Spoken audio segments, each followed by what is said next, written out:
తాకట్లో ఉన్న బంగారాన్ని విడిపించి ఆ రోజున మార్కెట్ ధర కట్టి మిగిలిన డబ్బును మీకు అందిస్తుంది కొమ్మూరి గోల్డ్.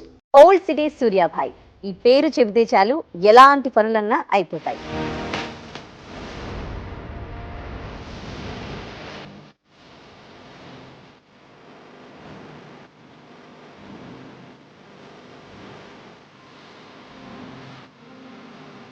సూర్యాభాయ్ అంటే ఎలాంటి ఐడెంటిటీ మీరు కోరుకున్నారు?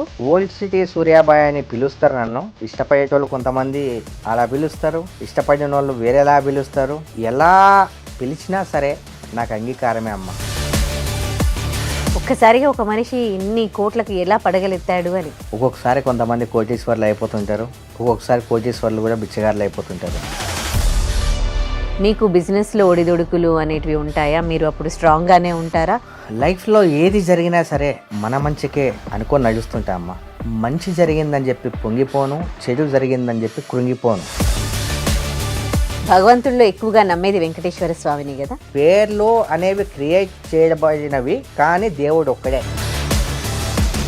ఎందుకు మీరు సేవా కార్యక్రమాలు చేసి చెప్పుకోరు? మనం చేసేటివి ఎందుకు చెప్పుకోవాలి? లాట్ ఆఫ్ ఎన్నో చేసేది మీకు కూడా తెలుసు. 10 చేస్తే ఒక్కటి చెప్పుకుంటా అమ్మ. ఒక కాంపిటీషన్ అనేది ఉండాలి మనకి, అప్పుడే ఎదుగుతామంటారు కదా. మరి మీకెవరు కాంపిటీషన్? నన్ను ఎవరైతే చిన్న చూపు చూశారో, నన్ను ఎవరైతే అవమానించారో, నా ముందు ఎవరైతే డోర్ వేశారో వీళ్ళందరూ నా దృష్టిలో దేవుళ్ళు. ఈరోజు నేను ఈ స్థాయిలో ఉన్నానన్న వాళ్ళ అవమానాలే. చెట్టు కింద కూర్చొని నేను మధ్య తాగుతున్నా అంటే ఎవరో number. Welcome to I dream. నేను దేశ్రీ. ఓల్డ్ సిటీ సూర్యాభాయ్ ఈ పేరు చెబితే చాలు ఎలాంటి పనులన్నా అయిపోతాయి. అండ్ గోల్డ్ సూర్యాభాయ్గా ఆయనకి గుర్తింపు ఉంది. ఆయన లుక్ ఒక్కటే అట్రాక్టివ్ కాదు, ఆయన చేసే పనులు కూడా చాలా అట్రాక్టివ్గా ఉంటాయి. ఎన్నో సేవా కార్యక్రమాలు ఆయన చేస్తూ ఉంటారు. అండ్ వాటికి సంబంధించి పబ్లిసిటీ కూడా ఆయన చేసుకోరు. బట్ ఆయన లుక్స్ మాత్రం ఫుల్ హైలైట్ అవుతుంది. చాలా రోజుల నుంచి ఆయన మీడియాలో కనిపించలేదు. రీసెంట్గా తిరుపతికి వెళ్ళారు ఆయన. ఆ తర్వాత మరోసారి ఆయన వార్తల్లో నిలిచారు. ఆయన లుక్స్ ఆబ్వియస్లీ అందరికీ తెలిసిందే. గోల్డ్ సూర్యాభాయ్గా ఆయనకంటూ ఒక ప్రత్యేక గుర్తింపు ఉంది. ఆయన ధరించే ఆభరణాలు ఆయన్ని చూస్తే అసలు చాలా గంభీరంగా కనిపిస్తూ ఉంటారు. అండ్ నేషనల్ మీడియాలో మళ్ళీ ఒకసారి హైలైట్ అవ్వడం ఎలా అనిపిస్తోంది ఆయనకి? ఆయన్నే అడిగి తెలుసుకుందాం. నమస్తే అండి. నమస్తే అమ్మ. జై శ్రీరామ్. జై శ్రీరామ్. భారత్ మాతాకి జై. భారత్ మాతాకి జై. అందరూ బాగుండాలి, అందరిలో మనందరం ఉండాలి. సో గోల్డ్ లో మాత్రం మీరే ఉంటారేమో? అలా ఏం లేదమ్మా, చాలా మంది ఉంటారు. మళ్ళీ చాలా రోజుల తర్వాత నేషనల్ మీడియాలో మీరు కనిపించారు. ఎట్లా అనిపిస్తోంది? ఏంటి ఎప్పటికప్పుడు మిమ్మల్ని మీరు హైలైట్ చేసుకుంటూ ఉండాలని అనుకుంటారా? అలా ఏం లేదమ్మా. ఇప్పుడు మనం ఇక్కడ ఒక ఇంటర్వ్యూ చేస్తున్నామన్నా, నేషనల్ మీడియాలో మనం కనిపిస్తున్నామన్నా, అది దైవేద్య. ఆ దేవుడు అనుకుంటేనే అవుతుంది. మనం చేసే మంచి పనులను బట్టి, మనం తిరిగే సర్కిల్ని బట్టి ఆ దేవుడు సదాస్తు అంటాడు. ఆ దేవుని అనుమతితో అవన్నీ జరిగాయి. మన క్రెడిట్ ఏం లేదమ్మా. ఈ క్రెడిట్ అంతా దేవుంది, నా తల్లిదండ్రిది. ఇప్పుడు మీరు ఇట్లా బంగారం వేసుకుంటారు కదా, ఇది అంటే ఒక బంగారము అంటే ఇప్పుడు భక్తికి సంబంధించా లేకపోతే మీ లెవెల్కి సంబంధించి బంగారాన్ని మీరు వేసుకుంటారు? అమ్మా, ఇప్పుడు ఇది ఉంది కడం, భక్తి, వెంకటేశ్వర స్వామి నామాలు. భక్తి లెవెల్ అని కాదు కానీ ఇంట్రెస్ట్ అమ్మా, అంతే. మన హోదా ఎవరికో చూపించినంత మాత్రాన మన పేరు పెరగదు. అంటే మన హోదా ఎవరికి చూపించాల్సిన అవసరం లేదు. వ్యక్తిగతంగా మనం ఏంటో మనకు తెలిస్తే చాలు. ఇది రీసెంట్గా చేయించుకున్నారా? అవునమ్మా, ఫస్ట్ ఇప్పుడే రివీల్ చేయడం తిరుపతిలో. అండ్ ఇలాంటి ఆభరణం నేను చేయించుకొని ఒక ముక్కుబడి ఉండింది, ముక్కుబడి వెంకటేశ్వర స్వామికి చెల్లించుకొని అండ్ ఆయన సన్నిధిలోనే నేను వేసుకోవడం జరిగింది. ఇది మహాప్రసాదంగా భావించి మనం ఈరోజు ఇంత సురక్షితంగా ఉన్నామన్నా, ఇలాంటి కయం ధరించినామన్నా ఆయన పెట్టిన భిక్ష. అండ్ ఈ భిక్షను నేను అక్కడే ఆయన కళ్ళ ముందే స్వీకరించడం జరిగిందమ్మా. ఇక్కడ చేస్తారు మీ గోల్డ్ జ్యువెలరీస్ అన్నీ కూడా? చాలా మంది ఉన్నారమ్మా చేయడానికి. ఎందుకు మీరు సేవా కార్యక్రమాలు చేసి చెప్పుకోరు? ఫస్ట్ చేసేటప్పుడు 10 చేస్తే ఒకటి చెప్పుకుంటా అమ్మా. ఎందుకు మనం చేసేటివి ఎందుకు చెప్పుకోవాలి? లాట్ ఆఫ్ ఎన్నో చేసేది మీకు కూడా తెలుసు. 10 చేస్తే ఒకటి రివీల్ చేస్తా అంతే. ఇప్పుడు ఈ కడియం ఎంత ఉండొచ్చండి? ఇంతనే ఉందండి. అబ్బా! బంగారం రేట్ ఏమో పెరిగిపోతోంది. ఓకే. మీరేమో కిలోల కొద్దీ ఆభరణాలు ధరిస్తూ అంటే ఉన్నారు. యాక్చువల్లీ బంగారం రేటు తగ్గినప్పుడు కొనుక్కున్న బంగారం ఇదా? ఇది. ఓకే. అంటే ఐ మీన్ ఆ గోల్డ్ బంగారం రేటు నేను తీసుకున్నప్పుడు చాలా తక్కువ ఉండింది. హ్మ్. అది పెరిగిందనమాట. హ్మ్. దీన్ని చేయించే ప్రాసెసే నాకు 2 ఇయర్స్ పట్టింది. అంటే మధ్యలో ఒడుదుడుకులు అన్నీ రావడం, ఆగిపోవడం, మళ్ళీ స్టార్ట్ చేయడం, ఆగిపోవడం, స్టార్ట్ చేయడం. 2 ఇయర్స్ దేవుడు అప్పుడు సహకరించాడు మనకు. హ్మ్. ఇప్పుడు ధరించడం జరిగింది. మొత్తము మీ మీద ఇప్పుడు ఎన్ని కిలోల బంగారం ఉండొచ్చు? ఇంతనే ఉందమ్మా. కిలోలు. ఇంతనే మీ ఉందమ్మా. వెయిట్ కాకుండా దాని వెయిట్. ఇంత ఉందమ్మా అంతే. Gold weight. ఇంతనే ఉంది. మిమ్మల్ని మిమ్మల్ని ఎవరైనా దొంగిలిస్తే ఓహ్! 30 కోట్ల డబ్బు దొంగిలించినట్టేనేమో. 30, 40 కోట్లు. దొంగిలిస్తే అది కూడా వాళ్ళకు మహాప్రసాదం. అండ్ అది కూడా ఆ దేవుని అనుగ్రహంతో జరిగిందని చెప్పి ప్రతిదానికి యాక్సెప్టెడ్. మీకొక ధైర్యం అంటే నా నన్నెవరు ఏం వెనక నా చేయలేరు. వెనక అంటే ఎవరేం చేయలేరు అని కాదు. నన్ను కనురెప్పలాగా కాపాడే నా తల్లిదండ్రి ఆశీర్వాదాలు అండ్ నేనెప్పుడూ నీ వెంటే ఉంటాను అన్న ఆ దేవుని ఆశీర్వాదాలు నాకున్నాయి. నాకు అదే ధైర్యం అమ్మా. వెంకటేశ్వర స్వామి మీద భక్తి ఎప్పటి నుంచి మీకు? అమ్మ వెంకటేశ్వర స్వామి మీదనే కాకుండా దైవభక్తి ఉంది మీకు? దైవభక్తి నాకు అన్ని దేవుళ్ళ నాకు దైవభక్తి ఎక్కువ అమ్మ. హ్మ్. ఒకటి గుర్తుపెట్టుకోండి, తల్లిదండ్రిని ప్రేమించే వ్యక్తి ఎవరైనా సరే ఆ వ్యక్తికి దైవభక్తి కంపల్సరీ కలిగి ఉంటుంది అనేది నాకు ఒక చిన్న ఆలోచన. అంటే దైవభక్తి అయితే ఉంది. ఉమ్. భగవంతుల్లో ఎక్కువగా నమ్మేది వెంకటేశ్వర స్వామిని గదా! ఆహా, వెంకటేశ్వర స్వామి, ఆంజనేయ స్వామిని, రాముణ్ణి ఆ! అందరినీ నమ్ముతానమ్మా. ఆ! అందరినీ. ఎందుకంటే ఇప్పుడు ఈ పేర్లు అనేవి క్రియేట్ చేయబడినవి, కానీ దేవుడు ఒక్కడే. కరెక్ట్. మనం వివిధ రూపాల్లో వివిధ కొలుస్తాం. రూపాల్లో అంటే మనం క్రియేట్ చేయబడినవి అంతే. ఆ! ఒక ఆంజనేయ స్వామి అని, శివుడని, కాలభైరవుడని, ఆ మాత అని, వెంకటేశ్వర స్వామి అని. హ్మ్. అండ్ నా దృష్టిలో ఇవన్నీ క్రియేట్ చేయబడినవి, కానీ దేవుడు ఒక్కడే. ఒక రూపమే అన్ని అన్ని దర్శనాలు మనకు అన్ని రూపాల దర్శనాలు ఇవ్వడం జరుగుతుంది. మీరు తిరుపతికి వెళ్ళినప్పుడు అంటే నేషనల్ మీడియా అంతా కూడా అక్కడికి వచ్చింది కదా! మళ్ళీ అదర్ స్టేట్స్ మీడియా కూడా అక్కడికి రావడం జరిగిందా? అమ్మమ్మ వాళ్ళు ఏం అడిగారు? ఎలాంటి న్యూస్ ఆహా. ప్రెజెంట్ చేశారు మీ గురించి? వాళ్ళు అంటే అన్ఎక్స్పెక్టెడ్గా జరిగిపోయిందమ్మా అదంతా. నేను ఆ మీడియా వాళ్ళు ఉన్నారనో లేకపోతే ఏదో పోలేని దేవుణ్ణి దర్శించుకోవడానికి వెళ్ళా. అన్ఎక్స్పెక్టెడ్గా వాళ్ళు ఆ బ్రేక్ టైంలో అక్కడ ఉండడం అలా చూపించడం జరిగిందమ్మా. సూర్యాభాయ్ అంటే ఒక గోల్డ్ సూర్యాభాయ్‌గా గుర్తింపు రావాలని ఉందా? లేకపోతే సూర్యాభాయ్ ఇలాంటి మంచి పనులు చేస్తాడు అన్న గుర్తింపు మీకు నచ్చుతుందా? సూర్యాభాయ్ అంటే ఎలాంటి ఐడెంటిటీ మీరు కోరుకున్నారు? ఇవాళ ఈ అటైర్‌లో ఉన్నారు. అమ్మ సూర్యాబాయ్ అంటే ఓల్డ్ సిటీ సూర్యాబాయ్ అని పిలుస్తారు నన్ను. అండ్ ఇష్టపడేటోళ్ళు కొంతమంది అలా పిలుస్తారు, ఇష్టపడిన వాళ్ళు వేరేలా పిలుస్తారు. అండ్ ఎలా పిలిచినా సరే నాకు అంగీకారమే అమ్మ. మీరు అంటే ఎప్పుడు మీరు హైలైట్ అవుతారు గానీ, మీ ఇంట్లో వాళ్ళని అస్సలు బయట ప్రపంచానికి చూపించరు. ఎందుకని? నాకు ఇష్టం ఉండదమ్మా. చాలు. ఎప్పుడు కూడా ఇంట్లో వాళ్ళని ఎందుకు రివీల్ చేయాలి? నాకెందుకో నాకు అది ఇష్టం ఉండదమ్మా. అలా మీ ఇంట్లో మీరొక్కరే ఇట్లా గోల్డ్ వేసుకుంటారా? లేకపోతే ఇంట్లో ఫ్యామిలీ నేను మెంబర్స్ కూడా? ఒక్కనే వేసుకుంటానమ్మా. వాళ్ళు ఎంతవరకు వేసుకోవాలో అంతే వేసుకుంటారు అంతే అమ్మా. ఎందుకు మీకు గోల్డ్ అంటే ఇంత ఇష్టం? ప్రీవియస్ ఇంటర్వ్యూస్లో కూడా నేను చెప్పానమ్మా. హ్మ్. ఇక మళ్ళీ అది చెప్తే అంత బాగుండదు. అంటే చూడని వాళ్ళు కూడా చూస్తారు గదా! అందరూ చూసుంటారమ్మా. అందరూ ఆల్రెడీ అందరికీ తెలుసు ఆ విషయం. ఇంకేమైనా చేయించుకుంటున్నారా? ప్రస్తుతానికైతే అలాంటి ఆలోచన ఏం లేదమ్మా. హ్మ్. చూద్దాం, ఒకవేళ అలాంటి ఆలోచన ఒకవేళ ఉంటే అండ్ ఆ దేవుడు ప్రసాదం స్వీకరిస్తే ప్రసాదంగా అనుకొని చేయించుకుందాం. ఫైనాన్షియల్ పొజిషన్ మీది ఎట్లా ఉంది? ఎట్లా ఇప్పుడు మిమ్మల్ని చూసినోళ్ళకి ఎక్కడి నుండి వస్తుందబ్బా ఇంత బంగారం? ఏం సంపాదిస్తున్నారు? ఎట్లా సంపాదిస్తున్నారు? అసలు ఐటీ కడుతున్నారా తిను? అని చాలా చాలా డౌట్స్ ఉంటాయి గదా! ఉమ్. సో ఎట్లా ఏంటి మరి రియల్ ఎస్టేటా? మీరు ఏం వ్యాపారం చేస్తారు? నేను రియల్ ఎస్టేట్ చేస్తానమ్మా. ఆ! ఇంత ఒకప్పుడు ప్రీవియస్లో మూవీస్ అండ్ సీరియల్స్ అప్పుడు కూడా రియల్ ఎస్టేట్ చేసేవాడిని. ప్రజెంట్ అయితే ఇప్పుడు నేను రియల్ ఎస్టేట్ ఒక్కటే చేస్తున్నామ్మా. ఓకే. ఇదంతా మీరు సంపాదించిందేనా? లేకపోతే మీరు ఫస్ట్ నుంచి లేదమ్మా, నేను సంపాదించింది. ఒక్కసారిగా ఒక మనిషి ఇన్ని కోట్లకి ఎలా పడగలెత్తాడు అని? ఒక్కొక్కసారి కొంతమంది కోటీశ్వర్లు అయిపోతుంటారు, ఒక్కొక్కసారి కోటీశ్వర్లు కూడా బిచ్చగారులు అయిపోతుంటారు. అది కూడా కరెక్టే. అండ్ ఆ భగవంతుని ఆశీర్వాదం, మనం చేసే మంచి పని అండ్ వాళ్ళ నోట్లలో నుంచి వచ్చే పాజిటివ్నెస్ ఇలా క్రియేట్ అయ్యానేమో మేబీ. ఐ థింక్ ఇంత కాన్ఫిడెన్స్‌గా ఉంటారు. ఇంత ధైర్యంగా బయట తిరుగుతారు.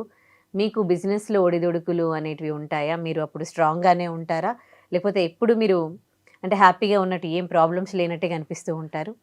లైఫ్లో ఏది జరిగినా సరే మన మంచికే అనుకొని నడుస్తుంటా అమ్మ. ఏది జరిగినా సరే దాన్ని స్వీకరించుకుంటూ మంచి అయినా చెడైనా మంచి జరిగిందని చెప్పి పొంగిపోను, చెడు జరిగిందని చెప్పి కృంగిపోను.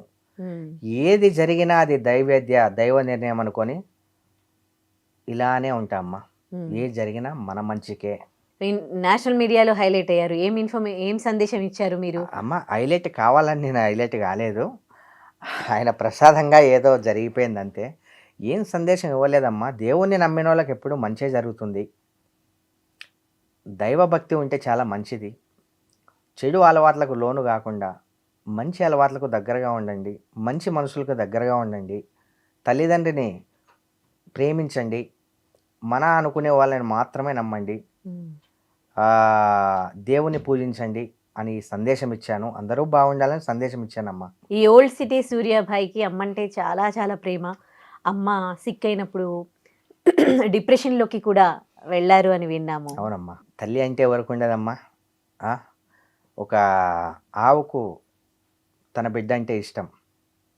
నోరు లేకపోయినా సరే ప్రతి జీవికి వాళ్ళ బిడ్డల మీద, ప్రతి మనిషికి ప్రతి తల్లిదండ్రికి వాళ్ళ బిడ్డల మీద ప్రేమ ఉండడం చాలా కామను.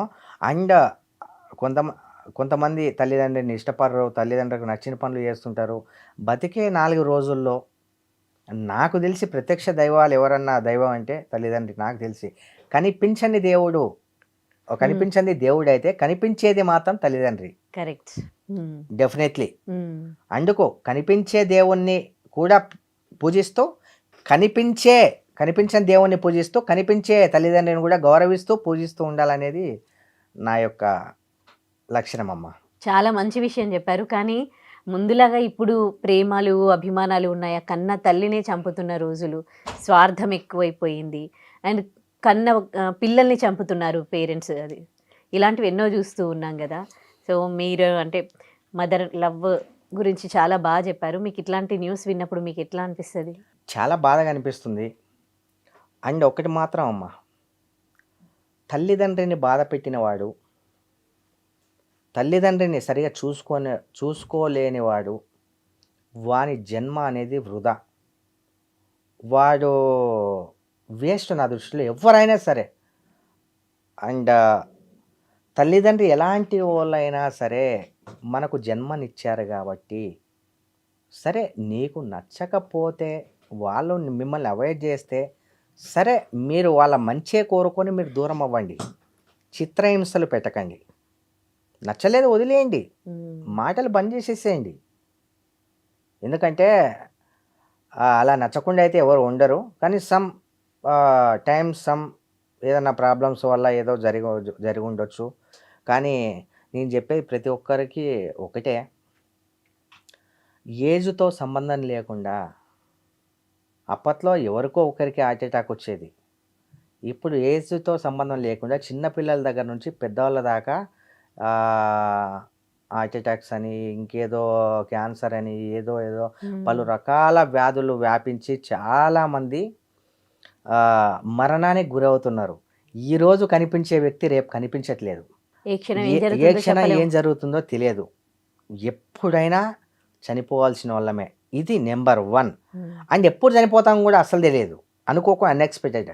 ఇవి గుర్తు పెట్టుకొని బతికే 4 రోజులు ఎంతసేపు వాని గురించి వీని గురించి చెప్పుకోకుండా, నెగిటివ్గా ఒకరిని ద్వేషించకుండా, అసూయాభావం కలగకుండా, మంచిగా నీకున్న దాంట్లో నువ్వు బతికి. కాళ్ళు చేతులు అన్నీ మనకు చాలా బాగున్నాయి. మనం మాట్లాడగలుగుతున్నాం. మాట్లాడలేని జీవులం కాదు మనం. మనం ఇంత మాట్లాడి ఇంత మంచిగా ఉన్నప్పుడు మనం ఎలా ఉండాలి? నలుగురిని దూషించకుండా, నలుగురిని బాధ పెట్టకుండా, ఒకరి విషయాలు పట్టించుకోకుండా నీ ఫ్యామిలీని నువ్వు చూసుకుంటూ హ్యాపీగా గడిపేసేయి. ఇది మాత్రం నేను కోరుకుంటా అమ్మా. సరే నీకు బాధ వచ్చినా సరే పైన దేవునికి చెప్పుకో. కొంతమంది అంటారు నాకు ఎవరు లేదు చెప్పుకోవడానికి. భగవంతుడు ఉన్నాడు కదా, అన్నీ చూస్తున్నాడు, అన్నీ వింటున్నాడు. ప్రతి ఒక్కరి జీవితంలో జరిగేది ఏదన్నా మన విషయంలో ఏదైనా ఇన్సిడెంట్ జరిగింది అంటే మనం పూర్వ జన్మలో చేసుకున్న పాపమో, లేకపోతే ఈ జన్మలో మనం తెలుసో తెలియక చేసిన పాపమో అని చెప్పి, సరే దేవుడా నువ్వు నాకు ఇచ్చావు అని స్వీకరించి నువ్వు డేర్గా దాంతో ఫేస్ చేయి, నీకు ఆ దేవుడే కాపాడతాడు. కొంతమంది ఇప్పుడు వృద్ధాశ్రమాలు ఎక్కువైపోతూ ఉన్నాయి, అవును. పేరెంట్స్ ని వృద్ధాశ్రమాల్లో వేస్తూ ఉన్నారు. ఉమ్. సో ఒక మంచి కొడుకుగా కూడా మీరు ప్రూవ్ చేసుకున్నారు. మరి ఇప్పుడున్న సొసైటీకి మీరేం చెప్పదలుచుకున్నారు? పేరెంట్స్ని సరిగా చూసుకోండి. ఏ చెడు అలవాట్లకు లోను కాకుండా, ఒకరిని మోసం చేయకుండా, ఒకరిని దూషించకుండా, అంతా దైవ నిర్ణయంగా భావించి దేవుణ్ణి తలుచుకొని మీరు బయటికి వెళ్ళండి, మీకు అంతా మంచి జరుగుతుంది. ఉచిత సలహాలు ఎవరికి ఇవ్వకండి. ఫస్ట్ ఆఫ్ ఆల్ మీకు ఏదన్నా నచ్చితే మీరే డిసిషన్ తీసుకోండి. మీ డిసిషన్ తీసుకెళ్ళి ఇంకొకరి చేతిలో పెట్టకండి. మీ డిసిషన్ మీరే తీసుకునేలా ఉండాలి తప్ప మీ డిసిషన్ ఇంకొకరు తీసుకొని మీకు చెప్పేలా ఉండకూడదు. మీకు ఏది అనిపిస్తే అది నీట్గా, ఒకరి మాట వినకుండా నీట్గా, ఏ అలవాటు లేకుండా బతకండి. తల్లిదండ్రులు మంచిగా చూసుకోండి, సమాజాన్ని ప్రేమించండి, దేశభక్తి ఉండాలి, మంచితనం ఉండాలి, చెడుకు దూరంగా ఉండండి. మీ లైఫ్లో మీరు పైకి ఎదగడానికి మీ డెసిషన్స్ అయినా మీరు ఎవరిని అడగలేదా? నాకు ఇష్టం ఉండదమ్మా. అంటే ఐ మీన్ నాకు నా మీద కాన్ఫిడెన్సు. నేను చెడును ఎప్పుడు చూస్ చేసుకోను. మంచి జరుగుతుందని నాకు తెలుసు, మంచిగానే ఆలోచిస్తా. నేను వెళ్ళే దారిలో ఒకవేళ ఏమన్నా చెడు జరిగినా కూడా సరే, అది కూడా నా మంచికి ఒక ఎక్స్పీరియన్స్, అది కూడా ఒక ఎక్స్పీరియన్స్ అని చెప్పి నేను ఫీల్ అవుతుంటా. నాకంతా మంచిగా జరిగింది. ఒక కాంపిటీషన్ అనేది ఉండాలి మనకి, అప్పుడే ఎదుగుతామంటారు కదా. మరి మీకెవరు కాంపిటీషన్? మీరు అట్లా ఎవరినైనా తీసుకుని అరే వీళ్ళకన్నా బాగా ఎదగాలి నేను లైఫ్లో అని అనుకున్నారా? లేకపోతే ఎవరు మీకు కాంపిటీషన్? ఎట్లా ఎదిగారు? నాకు కాంపిటీషన్ ఎవరంటే అమ్మ, నన్ను ఎవరైతే చిన్న చూపు చూశారో, నన్ను ఎవరైతే అవమానించారో, నా ముందు ఎవరైతే డోర్ వేశారో, వీడు ఈ టైంలో ఫోన్ చేయకపోతే బాగుండేదని నన్ను అడుగుతాడేమో అన్నారో, ఈడింతే అని ఎవరైతే అన్నారో, వీళ్ళందరూ నా దృష్టిలో దేవుళ్ళు.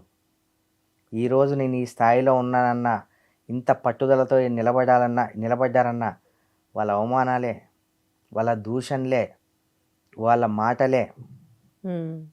మనల్ని మనం మలుచుకోవడానికి మనల్ని ద్వేషించే వ్యక్తులు కూడా ఉండాలి. అబ్బా, ఎక్సలెంట్ మెసేజ్ ఇచ్చారు కదా, మామూలుగా చెప్పలేదు. మనల్ని మనం మలుచుకోవాలి అంటే మనల్ని ద్వేషించే వ్యక్తులు కంపల్సరీ మనకు ఉండాలా. అవమానపడాలా, ఇబ్బందులు పడాలా, అన్నం లేని రోజులను గడపాలా, డబ్బులు లేని రోజులను గడపాలా, మనల్ని మోసం చేసినా సరే, మోసపోయినా సరే, మోసపోయామన్న రోజులను గడపాలా. అన్నిటినీ తట్టుకుంటేనే వాడు మనిషి, వాడు సక్సెస్ఫుల్ మనిషి. ఇట్ మీన్స్ మీరు కూడా ఇవన్నీ అవమానాలు చాలా చాలా భరించానండి. చాలా కష్టపడ్డాను, చాలా దూషణలు ఎదుర్కొంటున్నాను. ఇప్పటికి కూడా ఇష్టపడని వాళ్ళు చాలామంది ఉన్నారు. మనమేం ఆకలి అవుతుంది, ఆడ చికెన్ బిర్యానీ ఉంది, అది కాదు కదా తొందరగా వెళ్ళి తినేసి ఇష్టపడదామని చెప్పడానికి. అండ్ నాకు ఎవరితో కూడా ఎటువంటి శత్రుత్వం కానీ, ఎవరితో కానీ ఎటువంటి కొట్లాటలు కానీ నాకు అస్సలు లేనేలేవమ్మా. నా ఎదుగుదలను చూసి ఏదన్నా అనుకుంటారేమో కానీ, అనుకున్నా పర్లేదు, వాళ్ళని నేను ఎయిర్ చేయను. చూసుకోవడానికి అంతా పైవాడు ఉన్నాడు. ఎవరిని ఎప్పుడు నిలబెట్టాలో తెలుసు ఆయనకి, ఎవరిని ఎలా తొక్కేయాలో కూడా ఆయనకు తెలుసు. యద్భావం తద్భవతి, ధర్మో రక్షతి రక్షతః. నేను దీన్నే పాటిస్తా. అంటే ధర్మాన్ని రక్షిస్తానని అంటున్నారు. ధర్మాన్ని కట్టుబడి ధర్మానికే ఏం చేస్తున్నారు అలాంటి పనులు? ఒక చిన్న విషయం అండి, ఏదో మనం చేయాలి అంటే ఏం అంటే ధర్మ పరిరక్షణకి ఏదో ఒకటి చేయాలి, ఇనిషియేట్ గా తీసుకోవాలి. మీరు ఎక్కడైనా ఏమైనా అన్యాయం జరుగుతూ ఉంటే ఎదిరించాలి, అలాంటివి ఏమైనా చేస్తూ ఉంటారా? అది నేను ప్రీవియస్ వీడియోల్లో నేను చేస్తాను అని చాలామంది నిరూపించబడ్డాయి, చాలామంది అవి జరిగినాయి. ఓకే, పర్వాలేదమ్మా, చాలానే చేస్తుంటా నేను. పాలిటిక్స్ లోకి కూడా తొందరలో రావచ్చు అని 100% అమ్మా. వస్తే ఏ పార్టీ నుంచి వస్తారు? ఇప్పుడు ఎందుకులే అమ్మా, వచ్చేటప్పుడు చెప్తే బాగుంటాయి, లేకపోతే వేరే పార్టీలు నా మీద శత్రుత్వం పెంచుకుంటాయి. వచ్చేటప్పుడే ఇదని చెప్పేద్దాం. వచ్చినాక కూడా ఉంటది కదా, మరి ఇప్పటికైనా రావాల్సిందే కదా. అది వేరమ్మా, అది వేరు. ఎందుకు రేపు ఏదో జరుగుతుందని అప్పుడే చెప్పుకుంటే అయిపోతుంది. ఇప్పటి నుంచి ఎందుకు వాళ్ళకు అది చేయడం? అంటే లోపల ఇంటర్నల్ గా టాక్స్ అయిపోయినాయి అన్నమాట. ఎస్. అంటే ఎక్కడి నుంచి పోటీ చేస్తూ ఉన్నారు, అంటే చేయబోతూ ఉన్నారు? నాకు బీజేపీ అంటే చాలా ఇష్టం అమ్మా. ఉమ్, అండ్ ఏ పార్టీలో బీజేపీ అంటే ఇష్టం, పవన్ కళ్యాణ్ అన్నగారు అంటే నాకు చాలా గౌరవం, జనసేన పార్టీ అంటే నాకు చాలా ఇష్టం, ప్రైమ్ మినిస్టర్ నరేంద్ర మోదీ గారి భావాలు, ఆ, వారి ఆలోచనలు, ఉమ్. ఇవన్నీ నాకు చాలా ఇష్టం. మీరు అంటే ఈ ధర్మము అది అన్నప్పుడే నాకు కొంచెం అర్థమైపోయింది. ఉమ్. మరి మీకున్న ఈ లెవెల్కి మీరు ఎవరినైనా పొలిటీషియన్స్ని వెళ్ళి కలవడము వాళ్ళతో మాట్లాడడం జరిగిందా? ఇవన్నీ లోపల విషయాలమ్మా, చూద్దాం అవి అయినప్పుడు. సినిమాల్లో సీరియల్లో నటించారుగా, ఇప్పుడు చేస్తున్నారా? లేదమ్మా, అంత టైం లేదు. ఒకవేళ చూద్దామమ్మా, ఆ టైం కూడా వస్తే అది కూడా చేద్దాం. నాకు అంటే టైం లేదు. ఇప్పటివరకు ఎన్ని సినిమాల్లో చేసిరు నేను మీరు? బతికే అన్ని రోజుల్లో నేను చాలా మందికి చాలా ఇంకా చాలా మంచి చేయాలి, ఉమ్, ఇంకా చాలా దేవుణ్ణి ఇంకా చాలా పూజించాలి, అవన్నీ ఉన్నాయి మనసులో అయితే. ఉమ్, ఎందుకంటే ఎప్పుడు ఉంటారో ఎప్పుడు పోతారో తెలియట్లేదు. ఉమ్. అవన్నీ ఉన్నాయి. ఏది జరిగినా కూడా, ఏది ప్రతిరోజు ఏది జరిగేది అది జరుగుతూనే ఉంటుంది. అన్నిటికీ ఆహ్వానం పలికి వెళ్ళిపోవడమే అమ్మ. ఇది ఒక రాజకీయ నాయకుడిగా ఎదిగితే అప్పుడు మీ దగ్గర పవర్ ఉంటుంది కాబట్టి ఎదిగి ఏం అంటే ఒకవేళ వచ్చింది అనుకో మీకు పాలిటిక్స్ లో ఉమ్. ఆపర్చునిటీ వచ్చినప్పుడు, అంటే మీకు ఇప్పుడు సొసైటీలో ఉన్న సమస్యలు ఏంటి, దేనిపైన మీరు ఫైట్ చేయాలనుకుంటున్నారు? అమ్మ ఒక విషయం, ఆపర్చునిటీ వచ్చిందనుకో కాదు, ఆపర్చునిటీ వచ్చేసిందని ఫీల్ అయిపోతా. అండ్ ఏదో అడిగారు ఇంకో క్వశ్చన్, అంటే ఇప్పుడు మీరు సొసైటీలో ఎట్లాంటి ప్రాబ్లమ్స్ ఉన్నాయి, దేనిపైన మీరు క్లియర్ చేస్తారు? ఎందులోకి వెళ్తారు ఏంది, ఉమ్, అండ్ ఏదైనా సరే నాకు వచ్చేసింది, నేను గెలిచాను, ఇది అయిపోయింది అనే ఫాలో అవుతా. మేనిఫెస్టేషన్ అంతే, అది అనుకున్నానా అది అయిపోయింది అంతే. లేదు అనే దానికి నా దగ్గర చోటు లేదు, ఓటమి అనే దానికి నా దగ్గర చోటు లేదు. ఒకవేళ వచ్చినా కూడా స్వీకరిస్తుంది దాన్ని కూడా. ఫస్ట్ వద్దులే అమ్మా, అవి చెప్పడం ఎందుకు, వచ్చిన తర్వాతే ఏం చేస్తానే చెప్దాం.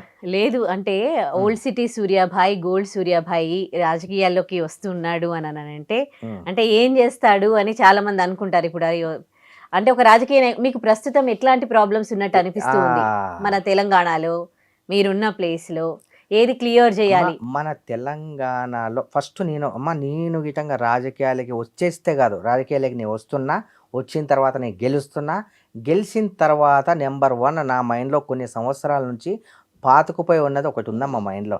కొన్ని సంవత్సరాల నుంచి, ఇప్పుడు కాదు, 20 సంవత్సరాల నుంచి, 20 నుంచి 15 సంవత్సరాల కింద నుంచి కూడా నా మైండ్లో ఒక రన్ అవుతుంది. ఏ టెంపుల్స్ దగ్గర కానీ, ఏ రోడ్డు మీద కానీ, ఎక్కడైనా సరే దేహి అంటూ అడిగే వ్యక్తి నాకు కనిపించకూడదు. ఫస్ట్ నేను దాని మీద కాన్సన్ట్రేషన్ తీసుకుంటా. రూపాయి కావాలని చెప్పి ఎవరు చేయి చాచి అడగకూడదు రోడ్డు మీద. భిక్షగాళ్ళు, భిక్షను స్వీకరించేటోళ్ళు అనేటోళ్ళు ఉండకూడదు. వాళ్ళని ఎలా కాపాడాలి, వాళ్ళ కాళ్ళు చేతులు ముక్కు అన్నీ మంచిగా ఉన్నా సరే దాన్ని ఎందుకు చేస్తున్నారు అనేది నా ఫస్ట్ క్వశ్చన్. దాని మీద ఫస్ట్ ఆపరేషన్ అది. దాని తర్వాత ఏవీ లేని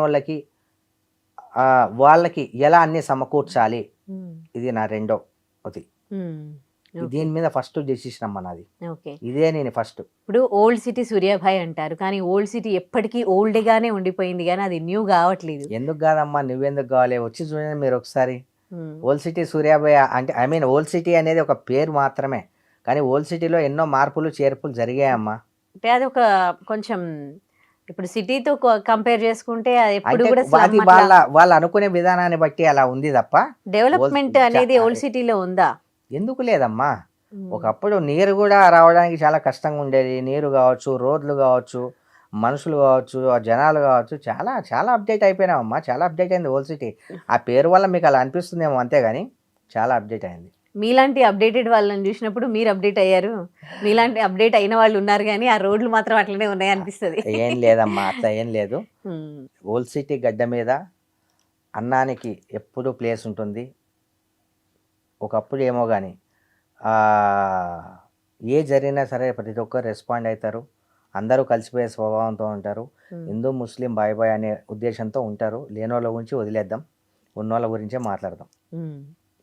కుల మత భేదాలు ఇవి లేకుండా ఉండేటోళ్ళు అంటే నాకు చాలా ఇష్టం.